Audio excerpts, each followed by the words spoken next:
शारदीय नवरात्रि आरंभ हो जाइथिबा बेले देवी मंदिर गुड़िक चलचंचल होई उठिछि। मां को पूजा अर्चना पाई मंदिर गुड़िकरे स्वतंत्र आयोजन प्रस्तुत होइछि। मंडपरे दुर्गा पूजार आयोजन पाई विभिन्न अनुष्ठान प्रस्तुति रे लागि पड़िछंती। तेबे एथर डीजे को नहीं हाईकोर्ट गुरुत्वपूर्ण निर्देश देइछंती। हाईकोर्ट कहिछंती जे भसाणी बेले डीजे रो शब्द सीमा टपिबो नाही, अर्थात डीजे रो शब्द 65 डेसिबेल मध्य सीमित रहिबो। एक जनस्वार्थ मामलार शुणाणी करी हाईकोर्ट एही निर्देश देइछंती।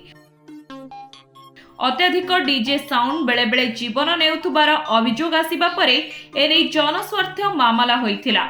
आउ एहार शुणाणी करी कोर्ट साउंड कम रखिबाकू निर्देश देइछंती। राज्य सरकार पार्वण पई रास्ता घाटर मरामती काम अक्टोबर 5 तारिख सुद्धा सारिबाकू कंट रखिथिले, किंतु ताहा एपर्यंत शेष होई पारि नाही। हाईकोर्ट एने असंतोष प्रकाश करिछंती। रास्ता मरामती काम आगामी 7 दिन भितरे शेष करने निर्देश देइछंती।